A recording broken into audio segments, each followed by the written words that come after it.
केन्द्रीय समितिका सबै सहयोगता कमरेडहरू र पत्रकार साथीहरू, हाम्रो केन्द्रीय समितिको बैठक भर्खरै हामीले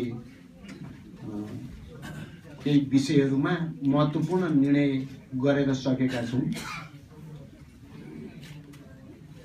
र हामी सबैलाई थाहा छ अहिले देशको राजनीतिक परिस्थिति निकै नै चुनौतीपूर्ण मोडमा छ र पहिलो कुरा त यो केन्द्रीय समितिले अहिलेको राजनीतिक परिस्थितिको समीक्षा गर्यो र त्यो समीक्षामा के निष्कर्ष निकालियो भने धेरै ठुलो क्रान्ति, विद्रोह र आन्दोलनबाट प्राप्त भएका ऐतिहासिक उपलब्धिहरू गुम्ने खतरा पैदा भएको छ भन्ने निष्कर्ष पार्टी केन्द्रीय समितिले एकमतले निकालेको छ। नेपालमा संघीय गणतन्त्र, धर्मनिरपेक्षता, समावेशी, समानुपातिक भन्ने जनताको सानो त्याग, तपस्या र बलिदानले आएको होइन र धेरै ठुलो संघर्ष र बलिदान पछि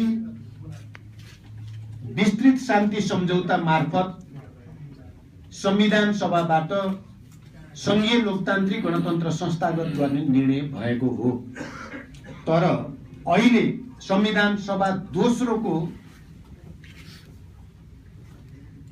बनोट जस्तो बन्यो र त्यसमा सत्तासीन पार्टीहरू, खास गरी नेपाली कांग्रेस र एमाले त्यो ऐतिहासिक र युगान्तकारी परिवर्तन जुन त्याग र बलिदानको कारण जन्मिएको हो, जसले त्यसलाई जन्माउनको लागि सबभन्दा ठुलो भूमिका खेल्यो, त्यसलाई पन्छाएर परिवर्तन विरोधी नै संविधान बनाउने दुस्साहस गरेका छन् भन्ने पनि केन्द्रीय समितिको ठहर रहेको छ। यो बडो विचित्रको कुरा हो। पत्रकार साथीहरूले पक्कै र आम नेपाली जनताले हेरिराखेको स्थिति छ। नेपालमा गणतन्त्र, नेपालमा संघीयता, नेपालमा धर्मनिरपेक्षता, नेपालमा सबै उत्पीडित जाति, वर्ग, क्षेत्र, लिङ्गको समानुपातिक समावेशी प्रतिनिधित्व हुने समावेशी लोकतन्त्र जसको सङ्घर्ष र बलिदानको कारणले आयो, जोसँगको शान्ति सम्झौताको कारणले आयो, त्यसैलाई पाखा लगाएर संविधान बनाउँछु भन्ने बडो अनौठो र एउटा दुःखद स्थिति नेपाली कांग्रेस र एमाले पैदा गरे। खास गरी गएको 11 गते संविधान सभा भित्र कथित बहुमतीय प्रक्रियाबाट यो सम्पूर्ण परिवर्तनलाई निस्तेज पार्ने र परिवर्तनको वाहकलाई पन्छाएर, त्यो शक्तिलाई पन्छाएर र सम्झौता सहमतिबाट आएका नयाँ शक्तिहरूलाई पन्छाएर पुरानै शक्तिले चाहिँ संविधान बनाउँछौं भन्नु देशलाई शान्ति र स्थिरता र विकासतिर होइन, फेरि राजनीतिक मुठभेडतिर, फेरि राजनीतिक द्वन्द्वतिर धकेल्ने दुस्साहस हो यो। यसलाई किमार्थ स्वीकार गर्न सकिँदैन भन्ने कुरामा पनि हाम्रो केन्द्रीय समिति एकमतले निष्कर्षमा पुगेको छ। हाम्रो नेपालीमा उखान छ, जसको बिहा उसैलाई नल्या भने जसले संघीय गणतन्त्र ल्याएको हो त्यसैलाई पन्छाएर हामी गणतन्त्रको संविधान बनाउँछौं भन्नुभन्दा हास्यास्पद र लाजमर्दो कुराहरू के हुन सक्छ र दुःखद कुराहरू के हुन सक्छ। त्यसकारण केन्द्रीय समितिले यो परिस्थितिलाई स्वीकार्न सकिँदैन। आन्दोलन, विद्रोह, क्रान्तिबाट प्राप्त उपलब्धिको रक्षा गर्न जनतामा जानु पर्दछ र 30 दलीय गठबन्धनबाट घोषणा भएको कार्यक्रम र हामी आफैले फेरि पार्टीले आफ्नो तर्फबाट त्यसको सफलताको निम्ति गर्ने कार्यक्रम, कार्ययोजना र कार्यविभाजन पनि हामीले गरेका छौं र त्यो कार्ययोजना र कार्यविभाजन पनि हाम्रो केन्द्रीय समितिले गम्भीर छलफल गरी एक मतले त्यसलाई पारित गरेको छ भर्खरै। र त्यस अनुसार हामी आन्दोलनलाई सशक्त बनाउनको निम्ति सबभन्दा पहिला म आफै अनि कमरेड बाबुराम भट्टराई, कमरेड नारायण काजी श्रेष्ठ प्रकाशले हामीले देशलाई 3टा कमानमा बाँडेर हामी कमान सम्हाल्ने भनेर निर्णय गर्यौं। कमरेड बाबुराम भट्टराई पश्चिम कमान्डको इन्चार्ज अथवा त्यसलाई सम्हाल्ने ढङ्गले जाँदै हुनुहुन्छ। कमरेड नारायण काजी प्रकाश पूर्वी कमान्ड सम्हाल्ने गरी उहाँ जाँदै हुनुहुन्छ र म आफै मध्य कमान्ड सम्हाल्ने गरिकन हामी अब जाने, संगठनमा पनि तल जाने, जनताको बीचमा पनि जाने भनेर निर्णय गरेका छौँ। त्यसै गरी केन्द्रीय कार्यालय सञ्चालन गर्ने र देशभरिको आन्दोलन कोअर्डिनेसन गर्ने, सूचना केन्द्र एउटा सूचनाको अलग्गै डेस्क स्थापित गर्ने र त्यो कामको जिम्मा हामीले महासचिव कमरेड कृष्णबहादुर मोहरा अनि कमरेड टोपबहादुर रायमाझी र कमरेड वर्षमान पुन उहाँहरूले चाहिँ त्यो कोअर्डिनेसनको जिम्मा लिने र केन्द्रीय कार्यालयबाट निरन्तर देशभरिको आन्दोलनको समायोजन गर्ने भन्ने पनि हामीले निर्णय गर्यौं। त्यसै गरी यो बीचमा प्रचार प्रसारलाई व्यवस्थित गर्नको निम्ति कमरेड प्रवक्ता कमरेड दिननाथ शर्मा, कमरेड लीलामणि पोखरेल र कमरेड अग्नि सापकोटा समेतको एउटा हामीले आन्दोलनभरिको निम्ति प्रचार प्रसारलाई व्यवस्थित गर्न तपाईहरुसँगको अन्तर्क्रियालाई या तपाईहरुसँगको संवादलाई जीवन्त राख्ने जिम्मा पनि हामीले दिएका छौं। त्यसै गरी प्रत्येक राज्यहरूको निम्ति हामीले कार्यविभाजन गरेका छौं, सिनियर कमरेडहरूको र सबैलाई चाहिँ राज्य विभाजित गरेका छौं। त्यसै गरिकन हामीले जिल्लाहरूमा सम्पूर्ण शक्ति, हाम्रो आफ्नो मातहतको सम्पूर्ण शक्ति भन्दा सिङ्गो पार्टी अनि जनवर्गीय संगठन, राष्ट्रिय मोर्चाहरू, पूर्व केन्द्रीय सदस्यहरू, पूर्व हाम्रा राज्य समितिका सदस्यहरू समेतको एउटा आन्दोलन परिचालन कमिटी बनाउने 75 जिल्लामा र त्यो आन्दोलन परिचालन कमिटीले जिल्लाभित्र चाहिँ व्यापक रूपले आन्दोलनका र जनतालाई प्रशिक्षित गर्ने कामहरू गर्ने निर्णय पनि हामीले गरेका छौं।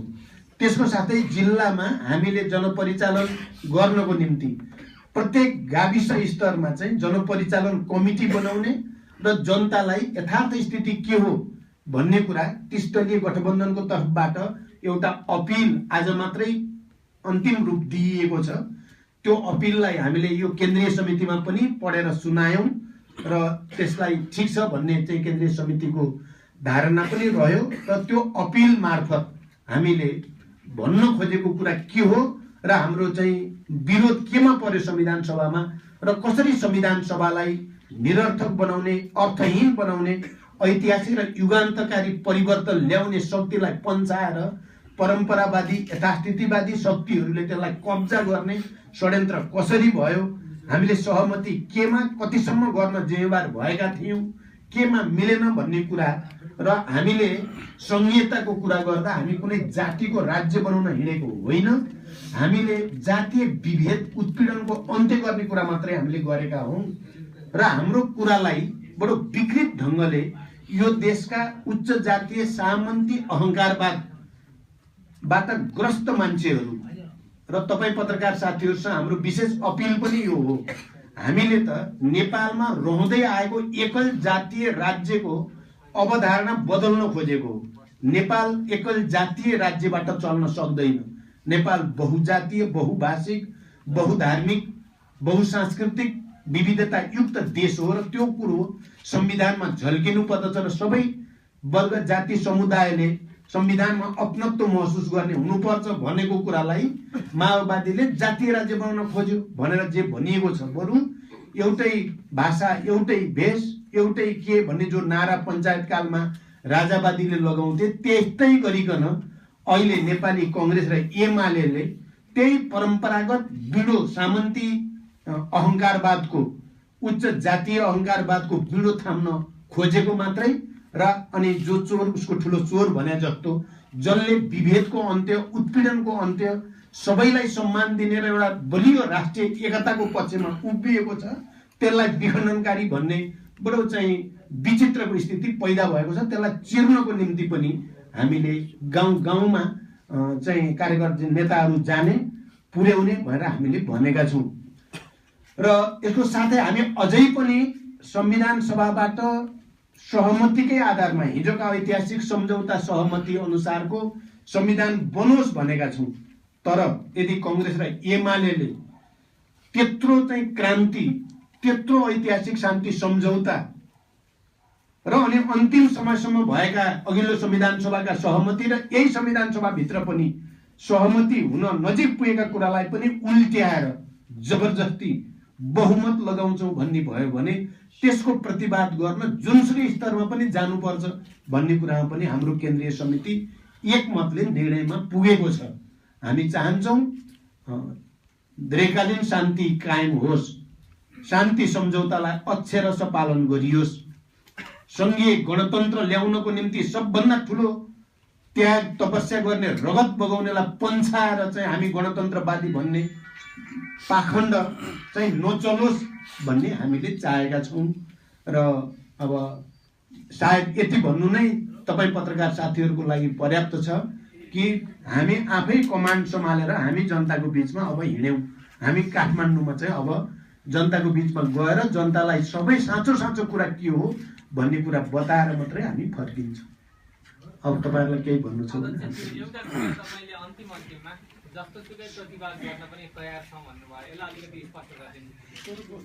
अब यो कुरा त हामीले पहिलो चरणको कार्यक्रम भएर हामीले जनतामा जाने र अन्तिममा काठमाडौँमा चाहिँ सभा र प्रदर्शनको कुरा हामीले अहिले भनेका छौँ। तर यदि सरकारले हाम्रो कुरा नसुन्ने, 30 दलको कुरा नसुन्ने, जनताको कुरा नसुन्ने भयो भने हामीले अर्को चरणमा हामीले क्रियात्मक भनेर भनेका छौँ। त्यो भनेको चाहिँ हामी अझ बढी चाहिँ तपाईँको चाहिँ जनतालाई आन्दोलित गर्ने ढङ्गले जान्छौँ र अन्तिममा हामीले निर्णयात्मक भनेका छौँ। त्यसो भनेको के चाहिँ होइन भने हामी हतियार उठाउँछौँ भनेको चाहिँ बिल्कुल होइन।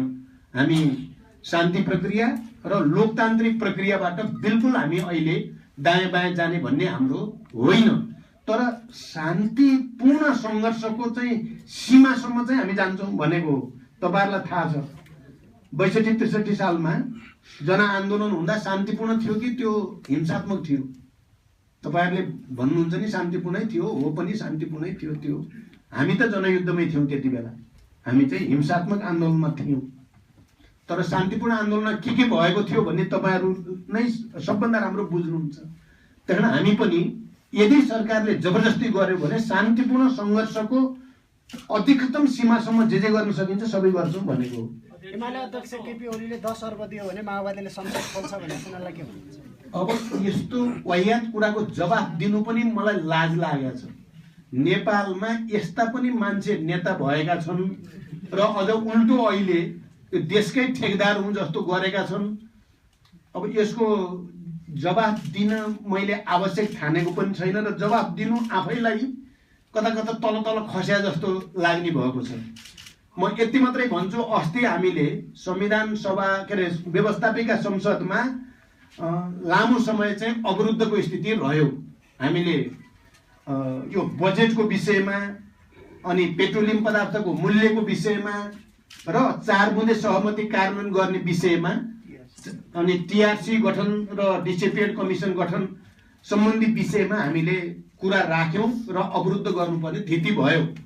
त्यति बेला 4 बुँदे सहमति अनुसार अनि अघिल्लो सरकारले गरेको निर्णय अनुसार शहीद बेपत्ता परिवारलाई, त्यो खालि जनयुद्धका शहीद र जनयुद्धका बेपत्ता परिवार मात्रै भनेको होइन, जनआन्दोलनका पनि सबै पार्टीका आन्दोलनको क्रममा मारिएकाहरूलाई 2 लाख रुपियाँ दिने निर्णय भएको थियो। पहिला बाबुरामजी प्रधानमन्त्री भएको बेलामा त्यो निर्णय गरिएको थियो। त्यो निर्णय लागू गर भनेर हामीले भइसकेको निर्णय लागू गर भने हो।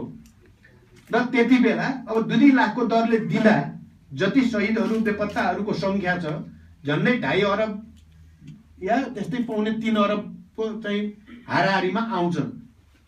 अब त्यसलाई चाहिँ माओवादी या माओवादी नेतृत्वको मोर्चाले पैसा खाएको जस्तो गरेर प्रचार गर्नेको विरोध गरियो भने त्यो चाहिँ नेपालको नेपाली सबैको अपमान हुन्छ जस्तो लाग्छ मलाई। त्यो तपाईहरुले आफै बुझ्ने कुरा हो र जनतालाई बुझाउने कुरा हो। तपाईको बाटो उल्टो भएन जस्तो तपाईहरु चाहिँ विवाद चाहिँ संविधान सभामा छ, तर तपाईहरु चाहिँ जाँदै हुन्छ गाउँमा, यो उल्टो भएन? तपाईहरुलाई त गाउँमा पठाउनु काठमाडौँ बाहिर जान्छौं भन्नुभयो, संविधान सभामा नफर्किने हो कि के हो? अहिले हामीले त्यो निर्णय गरेका छैनौं, त्यो भनेका पनि छैनौं। तर यदि जबरजस्ती गर्न खोजियो र बहुमतकै बलमा हिजोका ऐतिहासिक सम्झौता विरोधी सहमति विरोधी काम गर्न खोजियो भने नफर्किने स्थिति बन्न पनि सक्छ। तर अहिले हामीले नफर्किने भनेका छैनौं। अर्को तपाईले उल्टो भन्नुभयो, अस्ति मात्रै हामीले चाहिँ अन्तिम समयसम्म पनि सहमति गरौँ, 10 दिन त राखौँ। यत्रो 5-7 वर्ष त हाम्रो गयो नै। सहमतिको निम्ति हाम्रै तर्फबाट सबभन्दा बढी चाहिँ लचकता प्रदर्शन पनि गरियो। तपाईहरुलाई थाहा छ, शासकीय स्वरूपसम्ममा पनि ल प्रक्रियामा तपाईहरु जानुस्, हामी हाम्रो रिजर्भेसन राखेर जान्छौँ भनेर म आफैले बाटो खोलिदिएको पनि हो। अब नजिकै पुगे जस्तो देखिया थियो, तर उहाँहरूले सहमतिको निम्ति र संविधान निर्माणको निम्ति एउटा सकारात्मक वातावरण बनाउने भन्दा प्रक्रियामा गएर छिटोभन्दा छिटो चाहिँ आफ्नो कुरो लाग्नेतिर गएपछि संविधान सभाभित्र विवाद गर्ने ठाउँै रहेन। तपाईहरुले कसरी बुझ्नु भएको छ? अहिले स्थिति के छ? हाम्रो संविधान सभाभित्र भनेको चाहिँ कस्तो हो? हामीले भन्यौं, अस्ति प्रधानमन्त्रीजी आउनुभयो लाजिमपाटमा, हामीले भन्यौं कि तपाईले तरबार हाम्रो गर्दनमा चाहिँ काट्नका लागि राखे जस्तो गरी म्यानबाट तरबार झिकेर हाम्रो गर्दनमा राख्ने अनि वार्तामा बहस गर्न आइज भनेर चाहिँ यो मिल्ने कुरा हो? तपाई पहिला तरबार हटाउनुस् र म्यान भित्रै राख्नुस्। तपाईहरुसँग बहुमत छ भन्ने हामीलाई थाहा छ, तपाईहरुसँग बहुमत छ भन्ने हामीले नबुझे होइन, तर बहुमतको तरबारले शान्ति सम्झौताको ऐतिहासिक भूमिका 10,000 को बलिदानलाई चाहिँ माइनस गर्न सक्छ? संविधान सभामा अल्पमत बहुमत भन्ने दुनियाँमा कहीँ हुन्छ भन्ने कुरा गर्यो। तै पनि तपाई तरबार झिकेर म्यानमा फेरि फर्काउनुहुन्छ भने हामी वार्तामा आउँछौँ, किनभने त्यहाँ सहमतिको सम्भावना हुन्छ। तपाई तरबार झुन्डाइ नै सक्नुभयो, बहुमतबाट हामी जान्छौँ भनेर तिमीहरूलाई सिधै दिन्छौँ भनिसकेपछि हामी कसरी आउने? त्यसकारण तपाईहरुले के बुझ्नु पर्यो भने संविधान सभाभित्र बहसको ठाउँै सक्दै हुनुहुन्छ, उहाँहरूले विवाद गर्ने ठाउँै राख्नु भएको छैन। तपाई पत्रकार साथीहरूले जनताको परिवर्तनको पक्षमा, त्यत्रो शान्ति सम्झौताको पक्षमा र यो गणतन्त्र ल्याउनको लागि मुख्य नेतृत्वदायी भूमिका खेल्नेलाई पन्छाएर अनि उनीहरूलाई के विवाद गर्न जाने? उहाँहरूको बहुमतको साक्षी बन्न जाने हामी? त्यहाँ ठाउँ छैन। ठाउँ नभएकै हुनाले हामी अब ठाउँ जनतामा मात्रै बाँकी रह्यो, हाम्रो सडकमा मात्रै हामीलाई ठाउँ बाँकी रह्यो। त्यहाँ हामी जनता र सडकमा जान्ला। अध्यक्षज्यू, तपाईले म्यानबाट तरबार फर्काइयो भने मात्रै हामी चाहिँ बाटोमा बस्नु कुरा गर्छौँ भनेको त्यसको अर्थ कि यो प्रश्नावली समितिको विघटन हुनुपर्छ भन्ने हो? हामीले त भनेको त त्यही हो, प्रश्नावली समितिको विघटन होस् या निलम्बन होस् भनेको हो। तर हामीले त्यो मात्रै भाषा भनेनौँ। हामीले के पनि भन्यौँ भने कमसे कम सरकारमा को नेतृत्व गर्ने प्रमुख पार्टी र हामीले अझ प्रधानमन्त्रीजीलाई नै हामीले भन्यौँ, तपाईले एउटा आधिकारिक वक्तव्य मार्फत शान्ति सम्झौता, 12 बुँदे समझदारी र आन्दोलनका सहयात्री को सहमतिले नै संविधान बनाउने कुराको हामी सुनिश्चित गर्छौँ भनेर आधिकारिक वक्तव्य दिनुहोस्, हामी आउँछौँ भनेर पनि हामीले भन्यौँ। प्रक्रिया त अघि बढिसक्यो नि त फेरि। अब बढिसकेर त हामी पनि जनतातिर अघि बढिसक्यौँ नि त।